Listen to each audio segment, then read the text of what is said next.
The red laser dot slid across the screen and stopped on the blank strip where my name had been on Friday. Grant Mercer stood at the front of the conference room, one hand in his pocket, introducing Bellwether Markets to the recovery plan I had spent 6 weeks building. "Go back," I said. He kept talking. "Grant, the shutdown window on store 214 is wrong. They can't clear frozen inventory in 90 minutes. He lowered the remote. "Mara, the loading dock shares access with morning bakery deliveries. We agreed on 3 hours. His smile stayed in place. "Know your place." Then he clicked forward and removed my name from the account deck. Across the table, Denise Holloway stopped turning the cap of her fountain pen. Bellwether's chief operating officer looked at the new organization chart, then at the empty chair beside Grant. Why has the strategist I trust disappeared from my account? Nobody moved except the red laser dot, which trembled against Grant's new title, Executive Transformation Office. Grant recovered fast. That was one of the things that made him dangerous. He didn't fill silence when silence turned against him. He let it settle, gave Denise a small, thoughtful nod, and behaved as if she had asked the question he'd been hoping to answer. "She hasn't disappeared," he said. "Mara is right here." Denise looked at me. "Then why isn't she there?" She pointed at the screen with her pen. Grant set the remote on the table. Halcyon is moving away from personality-based account ownership. Our clients deserve institutional expertise, not dependence on any one individual. I could feel 12 people trying not to look at me. My blue field notebook lay open beneath my hand. On the left page were the actual shutdown windows. On the right was a list of stores where the bakery and refrigeration crews shared dock access. Store 214 had 2 lines under it because its receiving manager, Luis, had once described his loading dock as a hallway with delusions of grandeur. Grant had laughed when I repeated that on Friday. Now he said, "Mara's knowledge is being integrated into a larger structure led by my office. She'll support the transition." "Support," Denise repeated. Tessa Rowe sat 2 chairs down from Grant, her new charcoal jacket still creased at the elbows.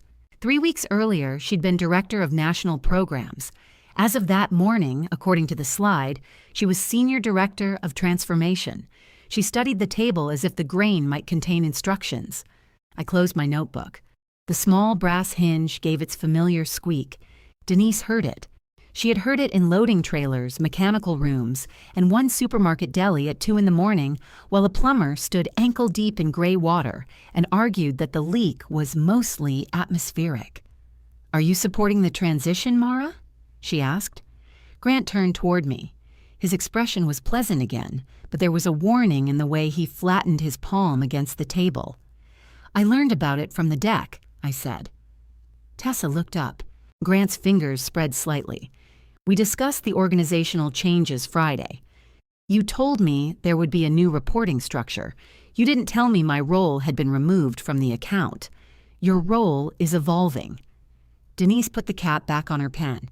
"Does the shutdown window for 214 need to be changed?" "Yes." "To what?" "Back to 3 hours. The bakery receives at 4:30.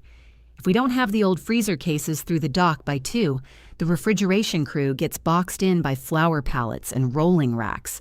Then Bellwether pays overtime, while 6 installers stand around watching cinnamon rolls arrive." A sound came from Bellwether's finance director, somewhere between a cough and a laugh. Denise wrote 3 hours on the printed deck. "Change it." Grant picked up the remote. "Absolutely. That's why we have subject matter experts in the room." There it was, a small door in the sentence just wide enough to push me through and lock behind me. The meeting continued. Grant was good. He had cut 19 duplicate vendor reporting fields down to 7. He'd created a clean dashboard showing labor utilization by region, and he'd noticed that our Midwest installation partner charged different mobilization rates under 3 versions of the same subcontract. Those were real improvements. I watched Denise's team lean in when he showed them. Then he proposed combining the coastal conversions into 3-store weekend clusters. I wrote weather buffer in my notebook and drew a square around it. Grant saw me. He didn't miss much. At the first break, people escaped toward coffee with the speed of passengers leaving a delayed flight. I stayed seated and checked the printed deck. My name wasn't in the appendix either. It used to appear 6 times. Governance lead, sequencing approval, client escalation, site readiness review, variance coordination, post-conversion audit. All 6 had been replaced by either grant or transformation office. Tessa came around the table carrying 2 paper cups. "Coffee?" she asked. "That depends. Is it coffee?" The machine called it French roast, but the machine has confidence issues. I took it. "Thank you." She sat beside me without asking. Up close, I could see she'd bitten the skin beside her thumbnail raw. I didn't know he was going to say that. "Which part?" Her eyes moved toward the screen. "Any of it. Your promotion was in the deck." I knew about the promotion. "Congratulations." She winced. "You can say it like you mean it." "I'll need better coffee." That almost made her smile. Grant stood near the windows talking to Denise. He had taken off his jacket and folded it over one arm. From a distance, he looked relaxed. His tie was the muted green people wore when they wanted to appear less expensive than they were. Tessa lowered her voice. "He thinks Bellwether has too many informal workarounds." "It does. He thinks you built them." "I built some. Others grew like mildew." "He wants everything documented." "So do I." She looked at the blue notebook. "This isn't the account record," I said. "It's my field notebook." "I know." "No, you know it's blue." Her mouth tightened. "Grant wants me to inventory everything you have. Everything the company owns is on the shared drive or in the project archive. And that?" I ran my thumb over the cloth cover. The corners had gone almost white. Peter had repaired the brass hinge twice, once with a pin from an electrical connector and once with language that made our dog leave the room. This has dock measurements, names of decent diners, bad jokes from refrigeration mechanics, and my husband's reminder to buy furnace filters. So, operationally critical. The furnace filters are 6 months overdue. She stared into her coffee. "I didn't ask for your account." I believed her, which was inconvenient. "No," I said. "You accepted it." Denise crossed the room toward us before Tessa could answer. She stopped beside my chair. "Walk me out?" Grant appeared half a step behind her. "We still have 20 minutes. "You have 20 minutes, Denise said. "I have a car downstairs." She handed him her marked-up deck. "Send the corrected version by tomorrow. I'll have Tessa coordinate." Denise looked at the cover page, where Grant's office occupied the space my name used to fill. Send it to Mara, too. The elevator ride down was crowded with Bellwether staff, so Denise talked about harmless things: the traffic on the turnpike, the conference room thermostat, a seafood restaurant that had poisoned her affection for aioli. At the lobby, her team moved toward the revolving doors while she stayed beside the security desk. "You all right?" she asked. "I'm employed." That wasn't my question. "It's the answer I have at work." She glanced toward the elevator bank. "Did you know?" "No." "Did Tessa?" "She says she didn't know how he planned to handle it." "Do you believe her?" "Yes." Denise raised one eyebrow. "I didn't say I trusted her." Outside, a black car pulled to the curb. Her driver stepped out, but she waved him back. "When Grant interviewed for the job, Bellwether endorsed him," she said. That surprised me enough that I showed it. "He fixed a distribution mess at Caliper Foods," she continued. "Their stores had 5 ordering systems and managers buying compressors from people they met at trade shows. He saved them serious money." "I've seen his resume." "You've seen the version designed to impress you. I'm telling you why he impressed me." The revolving door sighed behind us. Denise tucked her pen into the inner pocket of her coat. "He's not stupid, Mara." "I know." "Good. Stupid is easier." She started toward the door, then turned back. 3 hours on 214? Minimum. Put it in writing. By the time I returned upstairs, Grant was waiting in my office. He'd placed my blue notebook in the exact center of my desk. The gesture irritated me more than if he'd thrown it. My office wasn't large. One window faced the parking garage, and in winter the late sun bounced off windshields hard enough to blind me at 3:15. I had a pothos plant, 2 framed project photographs, and a ceramic compressor someone had given me as a joke. Grant looked around as if assessing what could be cleared by facilities. I sat without inviting him to. He remained standing. "You embarrassed me in front of our largest client. You told me to know my place in front of our largest client. You interrupted an executive presentation over a detail that could have been handled offline. A store shutdown window is the presentation. It's one cell in a schedule.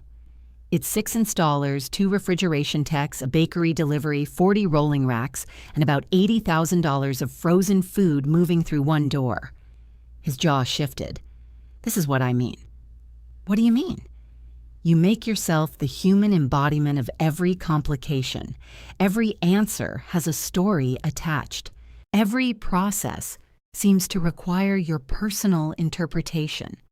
Sometimes the story is where the complication lives, and sometimes a door's just a door, not when it's 44 inches wide."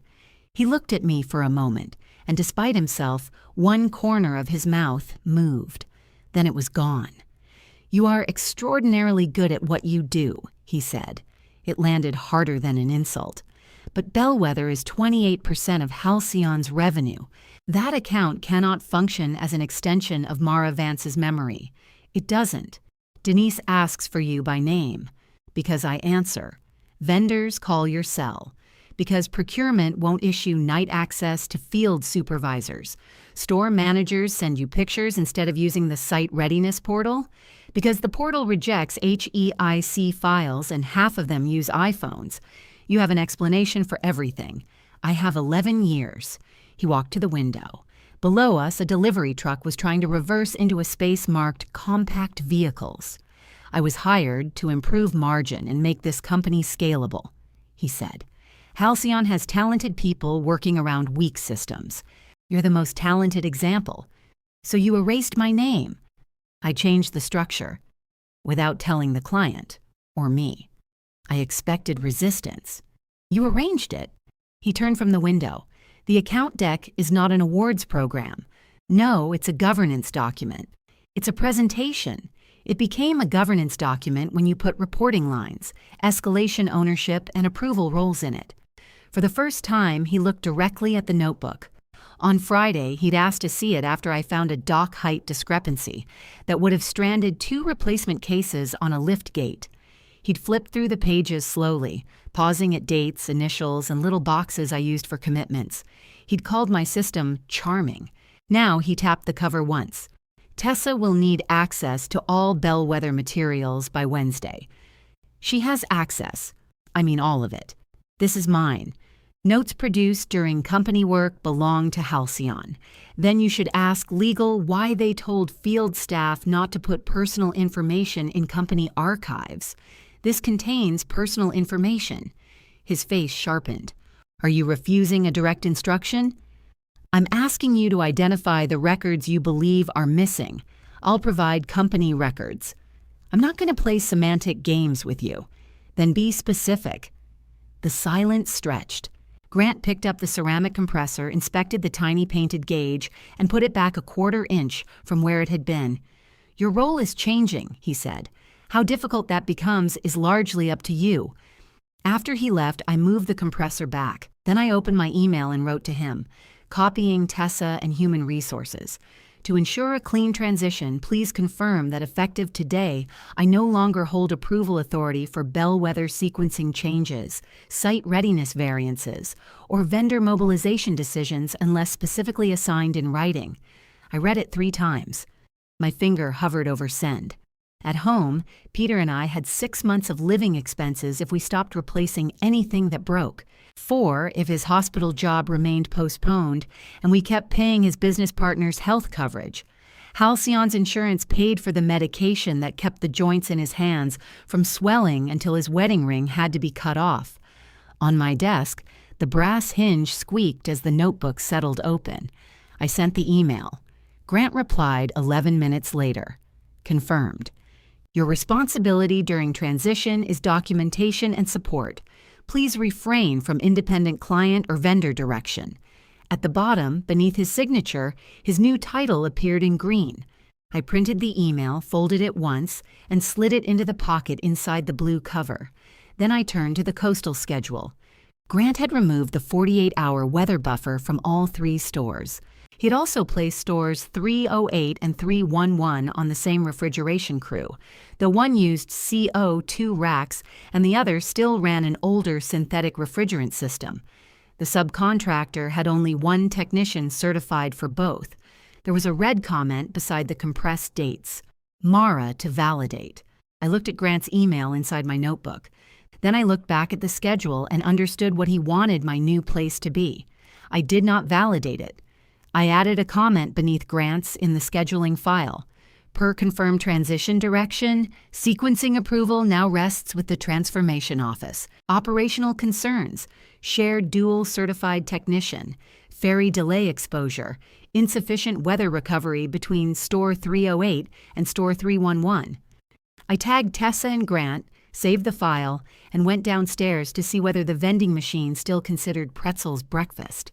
When I came back, Tessa was sitting in my chair. "You have 3 chairs of your own now," I said. "Mine are all in glass rooms." "They're trying to make you visible. They're succeeding." She stood, but she didn't leave. My scheduling comment was open on the monitor. "Did you have to write per confirmed transition direction?" "Yes. It reads like you're building a case. It reads like I'm following instructions. Grant says you're refusing to support the schedule. I listed 3 problems. You didn't fix them. Your office has approval authority. We don't know the account like you do. I set my vending machine pretzels beside the ceramic compressor." That was Denise's point. Tessa flinched as if I'd raised my voice. I hadn't. She leaned over the desk. "The crew issue is fixable. We can have North Star switch technicians between stores. North Star is based across the Sound. They can take the ferry, which is why the weather buffer exists. The forecast is clear. The conversions are 3 weeks from now. It's a planning forecast. It's decorative." She rubbed her forehead. "Can you please stop enjoying this?" That surprised me. "You think I'm enjoying it?" "I think you like being right. Everybody likes being right. You like it before other people know you are." I looked at her for a moment. Tessa held my gaze, angry and a little frightened, but she didn't retreat. "The dual certified technician is Lyle Benning," I said. "He's the only person North Star has who can commission both rack systems. If he starts at 308 and takes the last ferry, you're betting the second store on the first store, having no leaks, no control board faults, and no missing parts. So we put him at 311 first. Then 308 has nobody certified on CO2. Can we use separate crews?" "Yes." She waited. "Call Harbor Mechanical for 311. They're not an approved bellwether vendor. They are for emergency refrigeration work. Procurement can extend their scope for 1 weekend if Denise's facilities group signs off." Tessa typed it into her tablet. "Why isn't that in the vendor matrix?" "Because we've never planned 2 incompatible stores on the same night before." She looked at me over the top of the tablet. "There's always a story. Usually. Do you have a contact?"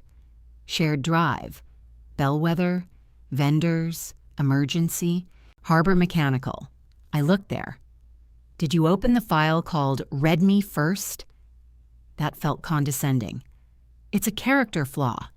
She gave me an unwilling laugh, 1 short breath through her nose. Then she noticed the printed email inside the pocket of my blue notebook. "You printed it." "I print anything I may need when someone changes a shared folder. Grant isn't going to delete his own email." "I didn't say he would. You didn't have to." She picked up her tablet. At the door, she stopped. "I'm going to ask procurement about Harbor.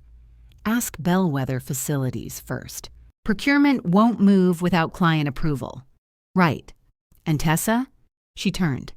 "The schedule shows Lyle working from 9 Friday night through 4 Sunday morning." Her eyes narrowed. "That's what North Star proposed. Lyle is 63 and has the knees of a retired catcher. Even if the union agreement allowed that shift, which it doesn't, he couldn't safely work it." She stared at the schedule again. "Another story?" 2 knee replacements. By noon, the weekend cluster had 2 crews. Grant sent a message congratulating Tessa for resolving a resource conflict through cross-functional coordination. My comment disappeared when she uploaded the revised schedule, but the certified technician issue was fixed. I wrote Lyle 2 Cruise in my notebook and put a check beside it. The following week, Grant ran a process workshop in the training room. He covered one wall in brown paper and handed everyone green and orange sticky notes. Green meant value. Orange meant waste. Within 10 minutes, the wall looked like Autumn had suffered an administrative breakdown. He was excellent at it. He got a procurement analyst, a dispatcher, and one of our site supervisors arguing about who entered doc dimensions first. When they finally stopped defending their departments, it became clear that 3 people measured the same doc and stored the numbers in 3 places. Grant circled the duplicate steps. "There," he said. "That's not expertise. That's archaeology." Even I laughed. He found that installation crews submitted paper completion forms, which an assistant scanned, which finance printed, marked, and scanned again. He didn't mock the assistant or blame finance. He asked why until the answer stopped being a person and became a broken rule in our billing software. For 2 hours, I saw the man Denise had endorsed. Then Grant handed out the new Bellwether Responsibility Map. My name appeared once beside historical process capture. "Historical," I said. He capped his marker. "Your experience is the point." "I'm still employed in the present tense." A few people looked down at their sticky notes. Grant smiled. "Then you'll be able to document the present more accurately than anyone." After the workshop, my manager, Ron Kellerman, asked me to stay. Ron had supervised account strategy for 7 years and made most hard decisions by rubbing the bridge of his nose until someone else offered an answer. He waited until the room emptied. "I need you to help me help you," he said. "That sentence has never improved anyone's afternoon." He rubbed his nose. Grant remained by the brown paper wall, sorting sticky notes into a neat pile. Ron lowered his voice. "Your tone is becoming a concern." My tone just saved us from scheduling one technician for 31 consecutive hours. That's exactly what I'm talking about. Math, you're making every interaction adversarial. Grant removed my authority, told the client I was supporting a transition I hadn't been told about, and is still assigning me validation work. Grant joined us. "I assign you analysis work." The schedule said validate, and you turned a routine request into a legal disclaimer. It was an email disclaimer. Ron shut his eyes briefly. Grant crossed his arms. "You have a choice, Mara. You can help build a model that doesn't depend on one person's private knowledge, or you can defend the conditions that made you important." Held his gaze. "Documenting knowledge isn't the same as erasing its source." There it is again. What? Credit, status, personal territory. Authority and accountability need to match. They do now. Then stop asking me to approve decisions. I'm asking you to participate. Participation without authority becomes blame the minute something fails. Ron said, "Nobody is blaming anyone." Grant and I both looked at him. He picked up an orange sticky note and rolled it between his fingers. Grant's voice softened. "Write the coastal conversion playbook, not a diary, not a collection of exceptions. A usable process. Someone else can follow." "How long?" 10 business days. A complete playbook is 6 weeks. You've done the work for 11 years, which is how I know it's 6 weeks. 10 days, he said. Tessa will review it. That evening, Peter was at the kitchen table with his hands wrapped around a mug he wasn't drinking from. A stack of envelopes sat beside him, arranged by size, which meant the mail contained something he didn't want to discuss. I put my blue notebook on the table. The brass hinge squeaked. Peter glanced at it. "You've been opening that thing all day just to hear it complain for you? It has a broader emotional range than my supervisor. Ron has one emotion, nasal pressure." Peter smiled, but it didn't last. I touched the envelopes. "What happened?" Devin called. His business partner's name was written on the top envelope, above a figure in blue ink. "The hospital pushed the electrical package again," Peter said. "At least 6 weeks." "How much runway?" "For the business? For us." He looked toward the living room, where the dog was asleep under an armchair with only his tail visible. "Mara." How much? 4 months if I keep covering Devon's insurance, 5.5 if I don't. You're covering it. That's not solely your decision. His wife has chemotherapy in August. I'm aware. So you're covering it. He turned the mug slowly. His knuckles were beginning to swell again. The right hand was worse, the skin shiny around the ring he wore on a chain now. How bad is work? He asked. I have 10 days to write 6 weeks of documentation for the people who removed me from the work.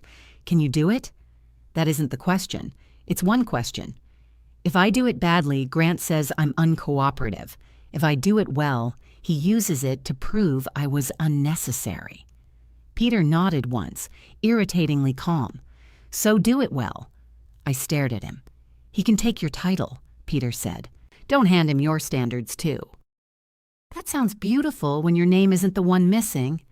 The words stayed between us. Peter's face changed almost imperceptibly. He pushed his chair back and took his mug to the sink. I wanted to call him back. Instead, I opened the notebook and saw the folded email in the pocket. He rinsed the mug for too long. I'm sorry, I said. The water kept running. I know your name is on everything we have. He turned off the faucet. That isn't why I said it. Then why? Because you don't know how to do bad work without it hurting you. Grant probably knows that. That was the first thing anyone had said about Grant that frightened me. I wrote the playbook. I started with site readiness, confirmed dock height, clear path of travel, electrical disconnect location, floor condition, temporary product storage, local inspection contact. I embedded photographs and decision trees. I linked the official vendor matrix, fixed the dead paths, and wrote instructions for converting iPhone images so the portal would accept them.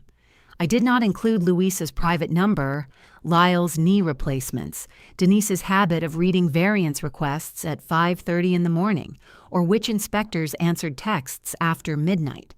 Those were not processes. They were relationships, and relationships had boundaries. Tessa reviewed each section. Her notes were sharp. She found 2 places where I had assumed knowledge a new project manager wouldn't have. She simplified a confusing table without removing the exceptions. On the 4th night, we ate vending machine crackers in a small conference room while arguing over whether verify and confirm meant different things. Verify means you saw it, I said. Confirm means someone told you. That distinction exists only inside your head. It exists inside insurance claims. She changed 3 confirms to verifies. At 9:15, her laptop chimed with a message. She read it and stopped chewing. What? Grant wants the weather buffer classified as discretionary. It isn't. He says Bellwether hasn't had a weather-related cancellation in 18 months. They've had 4 delays. Delays aren't cancellations. A delay at 3:08 becomes a cancellation at 3:11 if the same crew and equipment are moving between them. She pushed the laptop toward me. Grant had attached a margin analysis. Compressing the coastal schedule would eliminate 2 hotel nights, 1 equipment hold day, and nearly $12,000 in standby labor. His numbers were clean. He's right about the cost, Tessa said. He's right about the cost if everything goes right. That's how budgets work. That's how wishes work. She leaned back. What would make you comfortable? A 48-hour buffer. That erases the savings. It buys recovery. What about 24? The ferry doesn't run overnight during high wind restrictions. 24 hours can become 12 before the next store window. 36? I looked at her. You're negotiating with weather. I'm negotiating with you. I don't have authority. She shoved the laptop back toward herself. You really are going to say that every time, until it stops being true. The next morning, Grant called me into Ron's office. A 2-page document lay face down on the desk. Ron didn't touch the bridge of his nose. He kept both hands flat in front of him, which was worse. Grant sat by the window. This isn't disciplinary, he said. Ron turned the document over. Performance Alignment Plan. The first concern listed was resistance to leadership direction. The second was withholding institutional knowledge. The third was communication that undermined colleagues' confidence in making independent decisions. My 10-day playbook sat beside it, printed in color and bound with a clear plastic cover. Grant tapped the final page. You omitted escalation contacts. I linked the approved directory. You omitted relationship guidance. I documented the work. You documented enough to say you complied. Ron said, Mara, we need to see flexibility. 36 hours? He blinked. What? The weather buffer. Is that what this is about? Grant stood. This is about a pattern. He walked over and placed a pen beside the signature line. You have 30 days to demonstrate collaborative behavior, he said. That includes completing the playbook to Tessa's satisfaction and supporting the coastal cluster without creating unnecessary alarm. I looked through the window. Heavy clouds were gathering over the parking garage, turning every windshield the color of old coins. Then I looked at the pen. What happens if the alarm is necessary? Grant's expression remained calm. That, he said, is no longer your decision. I picked up the pen. Ron exhaled. Under my signature, I wrote, Acknowledgement of receipt only. I do not agree with the stated findings. Grant watched me date it. You always need the last word, he said. No, I need the same word to mean the same thing tomorrow. I gave the pen back to Ron and took my copy. Outside his office, Tessa was waiting with her tablet against her chest. What happened? I'm aligned now. Her eyes dropped to the paper in my hand. He put you on a plan? A plan sounds friendlier. Because of the playbook? Because I keep distinguishing between weather and wishes. She followed me to my office. I told him the playbook was good. Did you tell him it was complete? No. Then you told him the truth. I said it was the most usable process document we have. That must have hurt. Mara, I put the performance plan in the blue notebook behind Grant's email. The hinge squeaked as I closed it. Tessa set her tablet on my desk. Denise wants to add a temporary frozen trailer at 3:08. That's sensible. She needs a written variance because it blocks part of the fire lane. Then facilities should submit the alternate placement drawing. They did. Who approved it? That's what I'm asking you. I don't have approval authority. She gave the notebook a hostile look.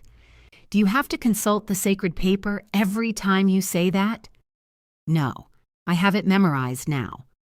Grant is in Chicago. The trailer company needs an answer by noon. Call Denise's facilities director. Bellwether owns the site.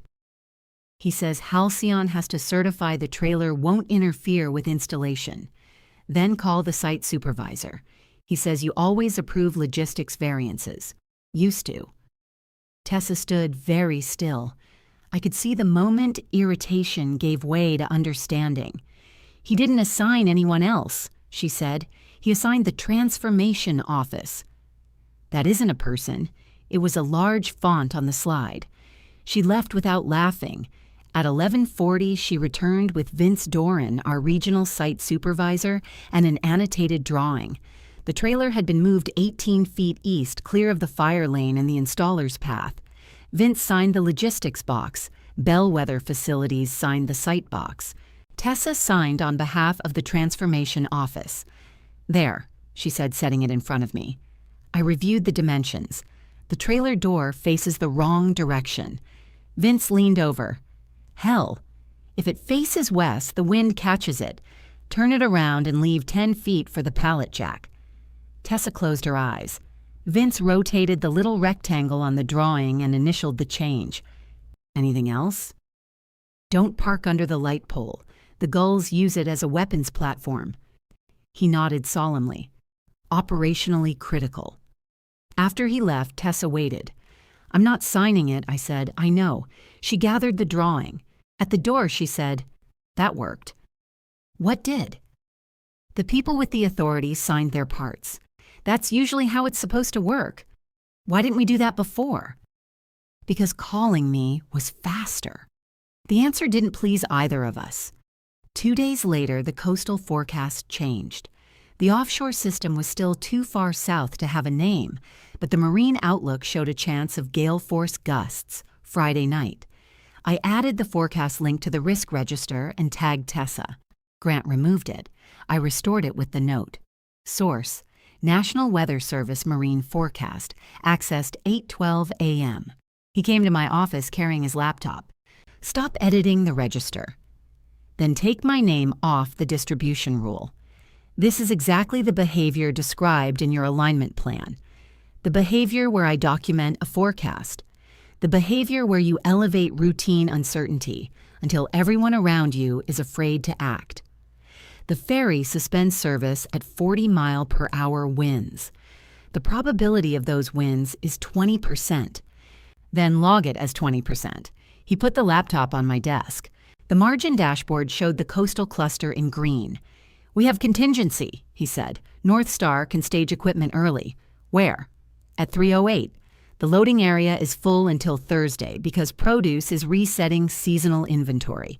At their warehouse, then. Across the sound. His lips pressed together.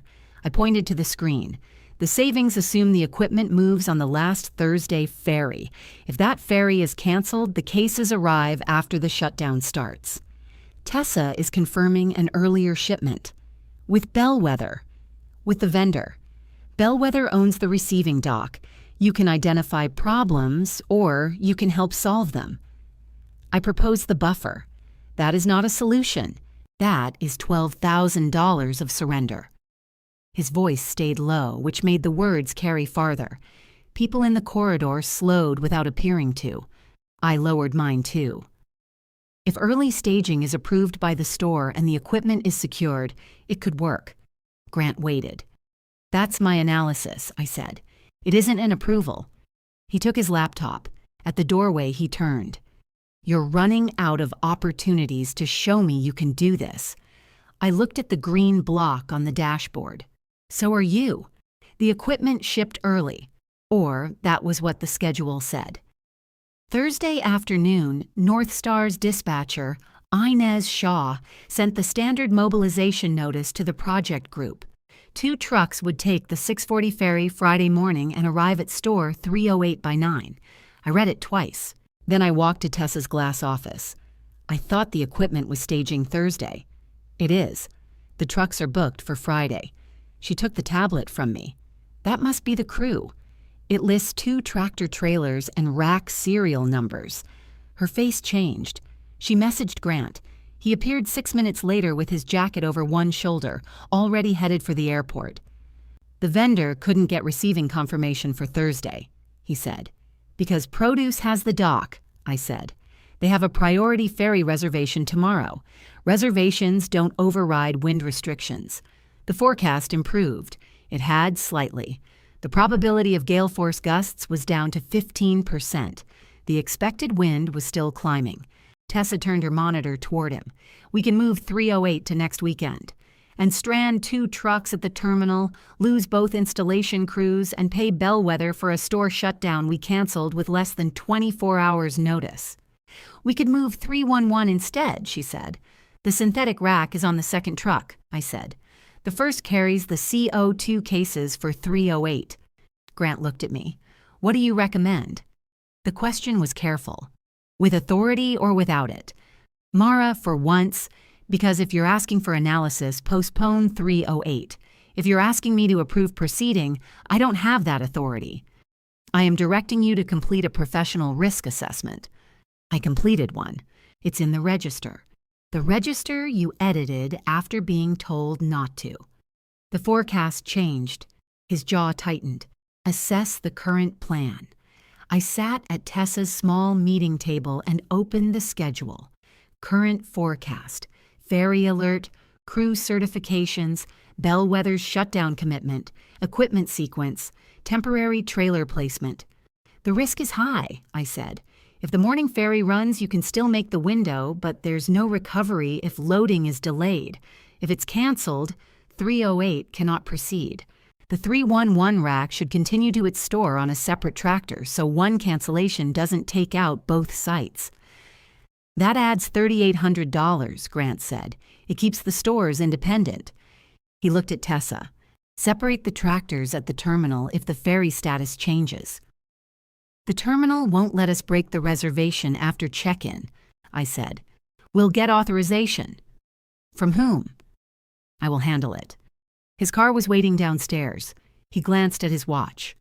Tessa, update the plan. Mara, mark the risk reviewed and acceptable with the separate truck contingency. I can't mark it acceptable. You just designed the contingency. I said separate them now. You said the risk could be mitigated. I said it gets worse if you wait. He opened Tessa's laptop and pulled up the approval screen. Her login was active. At the bottom were 2 boxes, reviewer and authorizing lead. Grant turned the laptop toward me. Enter your review in Tessa's session. She will submit as authorizing lead. Tessa's face went pale. Grant, no, I said. His hand remained on the laptop. No? My name doesn't go under someone else's login, and Tessa doesn't authorize a decision she was told to make. She is the authorizing lead. Then she decides. He looked at her. Tessa stared at the 2 empty boxes. I think we should postpone 308. Grant closed the laptop. Both of you are reacting to pressure instead of managing it. He left for the airport. The next morning, the ferry ran 9 minutes late. Both trucks reached store 308. The wind dropped. By noon, the temporary trailer was loaded, the old cases were empty, and Grant's dashboard stayed green. At 3, Ron asked me into his office. Grant joined by video from Chicago, his face bright on the wall monitor. We proceeded successfully, he said, so far. That response is why we're here. Ron slid a letter across the desk. I was being removed from bellwether work pending review of insubordination and misuse of another employee's credentials. I refused to use her credentials. Grant's image froze for half a second, then moved again. You accessed an authorization screen under Tessa's login. You opened it. Tessa confirms you did not enter anything, Ron said quickly. The issue is the broader boundary violation. What boundary? Ron's eyes shifted toward the monitor. Grant answered. You were instructed not to direct the account. You pressured the senior director responsible for the decision until she challenged an approved plan. Tessa reached her own conclusion.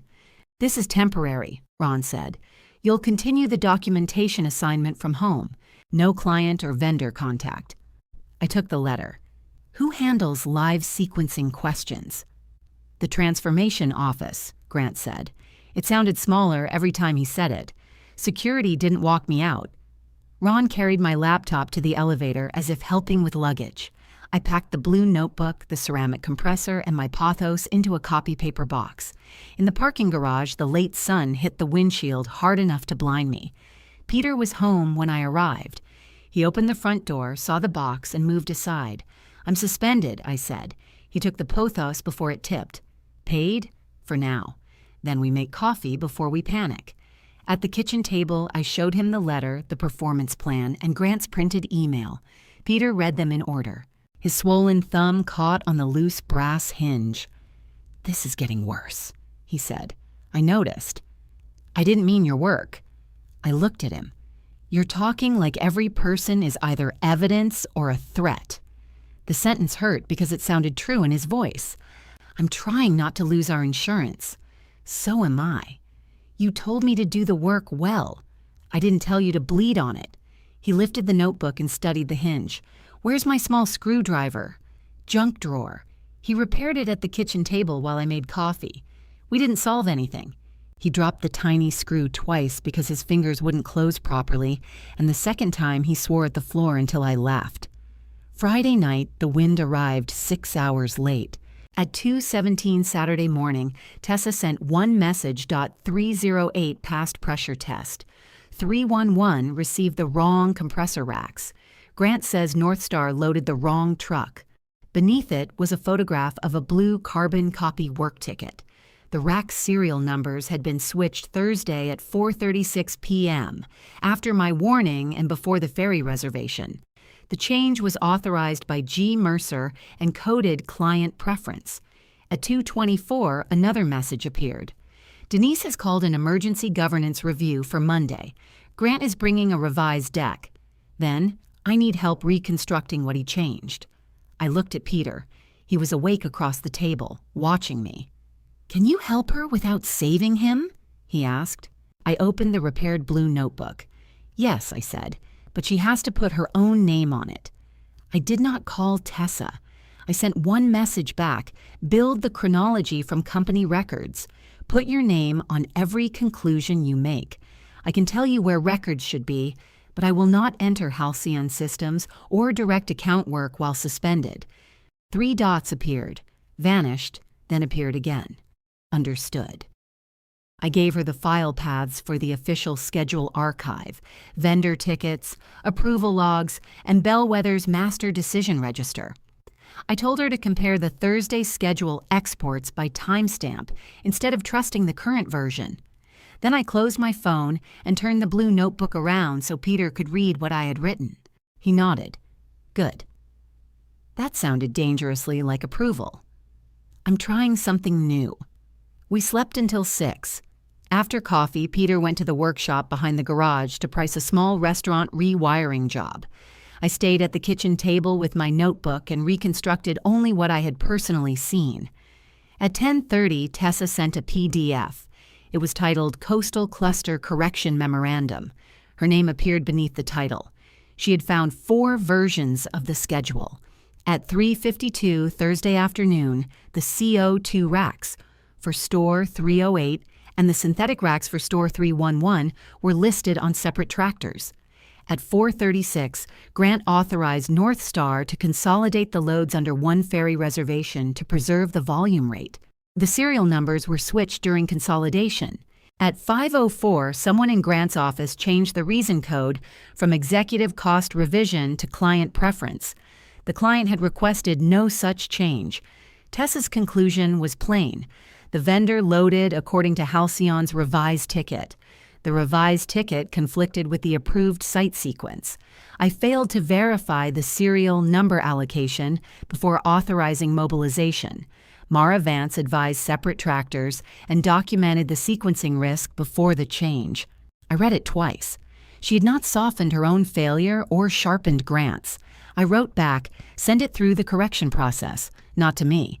2 minutes later, she replied, already did. At noon, Ron emailed my personal address. Denise had requested my attendance at Monday's governance review. My suspension remained in effect, but I was authorized to answer direct questions. I was not to offer recommendations unless requested by Halcyon leadership. Peter read that sentence over my shoulder. How do they expect you to answer a question without recommending anything? Historical process capture. He touched the repaired hinge on the notebook. Wear the green jacket. What does my jacket have to do with anything? It fits you. So does the black one. The black one makes you look like you're attending a parole hearing. The green one has a loose button. I have tools. You repaired a button with tools once. We agreed it was upsetting. He found a needle in the kitchen drawer and made 3 clumsy attempts to thread it before handing it to me without comment. I threaded it and handed it back. His first stitches were ugly. The last 2 were almost straight. On Monday, I carried the blue notebook into the same conference room where Grant had told me to know my place. The blank strip remained beneath the Bellwether account title. Grant had updated the deck, but my name was still gone. His title occupied the upper right corner of every slide. Tessa sat beside him with a printed copy of her correction memorandum. Ron sat near the wall. At the far end of the table was Anne Carver, Halcyon's president, a quiet woman with silver hair and a habit of reading the entire page before speaking. Denise entered with Bellwether's finance director and head of facilities. She carried a thick black binder. Grant stood. Thank you for making the time.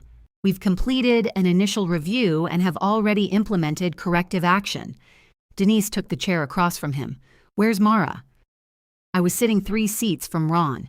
Grant's eyes moved toward me. She's here as a factual resource. I asked where she is on the account. He clicked to the organization slide. As I explained last week, the account is now managed through the Transformation Office. And since then, One store received equipment for another refrigerant system. The issue originated with a vendor loading error. Tessa's head came up. Grant continued before she could speak. We've addressed it directly with North Star. The correct racks will arrive tomorrow, and we're adding barcode verification to all future mobilizations. Denise opened the black binder. Who changed the loading order? North Star consolidated the equipment. Who told them to? Grant shifted the remote from one hand to the other. The consolidation was part of a cost management decision made across the project team. Who made it? As executive lead, the final responsibility is mine. The sentence was technically clean and emotionally generous. Grant knew how to take responsibility in a way that blurred the action beneath it. Denise looked at Tessa. Is that accurate? Tessa placed her memorandum on the table. Grant approved the consolidation, she said. I authorized the mobilization plan without verifying that the rack serial numbers still matched the tractor assignments. Mara had recommended separating them before Grant made the change. Grant's voice stayed controlled. This isn't the forum for internal finger-pointing. I'm pointing at the decision, Tessa said. My name is on mine. He stared at her. She slid the blue carbon copy ticket across the table. Under the fluorescent lights, the paper looked almost gray except for the hard blue marks pressed through from the sheet above it. Denise read the authorization line. Why does this say client preference? Grant leaned forward. That coding is an administrative issue. It moved the cost of your decision into our change order bucket. The cost allocation was provisional. Bellwether's finance director opened his laptop. It wasn't provisional in the Friday export. We were charged for the ferry consolidation, the failed delivery, and the return haul. Ann Carver finally spoke. Grant, did Bellwether request the consolidation? No, but the original cluster schedule was designed to meet their cost reduction targets. That wasn't her question, Ron said. Everyone looked at him. Ron's hand had started toward the bridge of his nose. He lowered it. Grant sat back. No, Bellwether did not specifically request that change. Denise removed a document from the binder and placed it beside his laptop. I recognized the master decision register by the black diagonal line printed on its cover. We signed it every Friday during active conversions. Bellwether signed the client decisions, Halcyon signed operational decisions, and both sides initialed changes that crossed the boundary. She turned to the coastal cluster page. The last approved sequence has a 48-hour weather buffer, she said. Mara Vance is listed as Halcyon Sequencing Authority. Where is the signed change? Grant looked toward me. Mara's authority was reassigned. Show me where Bellwether accepted the transition. The staffing structure is Halcyon's decision. Staffing is, governance isn't. Denise opened the contract appendix behind the register. The language was short enough that she didn't need to read it aloud. Halcyon could replace named personnel by notifying Bellwether, designating a qualified successor, and completing a jointly accepted transfer of active decisions. Until then, sequencing changes required certification by the designated implementation strategist. My name was printed on the current appendix. Grant's was not. Anne turned toward Ron. Was a transition notice issued? No, he said. Was a transfer accepted? No. Grant set down the remote. We are talking about a procedural gap. Mara's knowledge had been captured. Tessa was directing the account, and the operational risk was manageable. Denise looked at the blank strip on the screen. You removed the person with designated authority from every visible account document, she said. Then your office continued assigning her reviews while denying her authority in writing. Grant's eyes flicked to my notebook. I opened it and took out his printed email. Denise didn't ask for it. Anne did. I passed it down the table. Grant read the room with the same speed he had used during that first meeting. He straightened his shoulders. The business had an unacceptable dependency, he said. I took action to correct it. Could I have managed the transition better? Yes, but Bellwether should not need one individual to tell us which truck carries which equipment. That is evidence of a failed process. He was right about that much. I saw Tessa recognize it too. Denise folded her hands over the binder. Mara didn't load the trucks. No. She didn't change the schedule. No. She advised you to separate them. Yes, while refusing to certify the mitigation. After you removed her certification authority. His expression tightened. She exploited ambiguity to protect herself. I spoke before Anne could ask me to. I protected the decision. Grant turned toward me. You were instructed to answer questions. Then ask one. A muscle moved in his cheek. Anne did. If you had retained approval authority, what would you have done? I would have postponed 308. Grant gave a small, humorless laugh. At a cost of almost $30,000. The $12,000 schedule savings didn't include the late cancellation fee, trailer extension, return freight, technician remobilization, or Bellwether's overnight inventory transfer. $30,000 was the visible cost of postponing. The current recovery estimate is $58,000. Bellwether's finance director said $61,000 after this morning's disposal count. Grant looked at him. We could not have known the rack serials would be switched. No, I said, but we knew the two stores used incompatible systems, the equipment was being consolidated late, the ferry created a single failure point, and the schedule had no recovery time. The serial switch was one possible failure. It didn't have to be the one we guessed. Denise tapped the decision register. That is why the authority mattered, she said. Not because Mara has a secret list or because she's the only person capable of reading a schedule. Her job was to connect operations, cost, facilities, and store risk, then put her name on the decision. She looked at Anne, not Grant. Bellwether will not resume the coastal rollout under the current governance structure. I want Mara restored as implementation strategist with direct access to our facilities and finance leads until a formal transition is completed and accepted by both sides. Grant's face lost color. Denise continued, I also want her stop authority restored for site readiness and food safety exposure. That authority must be visible in the deck, the register, and the portal, not borrowed in private when someone needs her judgment. The room went quiet. A week earlier, that silence would have felt like victory.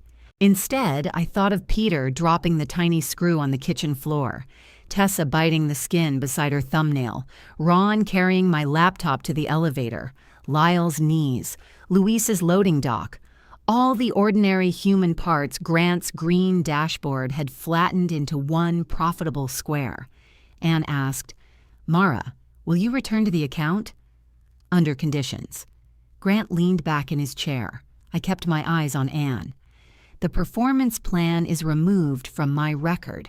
My title and decision authority are restored in every account document. No one is disciplined for correcting the coastal record, including Tessa, Vince, North Star's dispatcher, or anyone in finance. We establish named backups for every approval role, and the playbook remains a living process owned by the team, not a test of whether one person can be erased. Anne listened without interrupting, and I said, if Halcyon wants my judgment, my name stays attached to it. Denise capped her fountain pen. Anne looked at Grant. You'll step off Bellwether while we conduct a review. You're removing me based on one failed delivery? I'm removing you based on a client governance breach and cost coding that misrepresented who requested the change. The coding can be corrected. It will be. Grant's gaze shifted to Tessa. Whatever he hoped to find there, she did not give it to him. Anne turned back to me. Your conditions are accepted pending written confirmation today. Then I'll return when the confirmation arrives. Denise's mouth moved at one corner. We still have a store to recover, she said. The written confirmation arrived before lunch. By Tuesday afternoon, Harbor Mechanical had a certified crew at Store 311. North Star separated the correct rack onto its own tractor, and Vince verified every serial number before the truck left the terminal. Tessa handled the authorizations. I reviewed the sequence under my own login, with my restored title visible beneath my name. Grant's review lasted 3 weeks.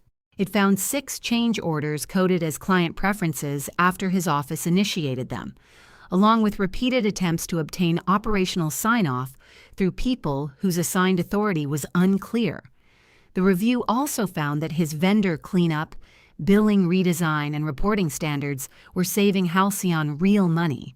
Anne offered him a reduced role leading internal process improvement, away from client governance. He resigned. The useful parts of his work stayed. Ron removed the performance plan from my file and then, to my surprise, removed himself from supervising Bellwether. "I'm good at budgets," he told me. "I'm bad when conflict arrives wearing a tie." "That's most conflict here. I've put in for finance operations. You'll have fewer noses to manage." He rubbed the bridge of his nose and smiled. Tessa kept her promotion. For the first month, she put her name on so many routine decisions that I accused her of trying to autograph the company. "You said names matter." "They do. So does restraint." We rebuilt the responsibility map together. Some decisions came back to me. Others went to Vince. Procurement, finance, or Tessa. The work became slower for a while, then cleaner. Peter's restaurant rewiring job covered Devon's insurance for August. It did not fix their business, and my reinstatement did not fix the fight at our kitchen table. We apologized more than once because the first apologies had been aimed at the wrong injuries. Before the next coastal reopening, I sat in the project room with the blue notebook and removed the filled pages from its brass posts. Weather notes, dock measurements, serial numbers, Lyle's crew assignment, the trailer drawing with the gull, warning in the margin. I scanned the operational pages into the official archive. The personal ones went home with me. At 4:42 the next morning, Store 311 passed inspection. The bakery delivery rolled through at 4:30 without trapping a single installer. Luis sent us a photograph of the clear loading dock with the message, "Hallway has achieved self-awareness." Tessa laughed hard enough to spill coffee on the new conversion sheet. I opened the blue notebook to its first clean page. The repaired hinge moved without a sound. I wrote the date, the store number, and the final refrigeration reading. Then I set my pen across the page and pushed the notebook toward her. Tessa looked at the blank line beside my name. This time she added hers.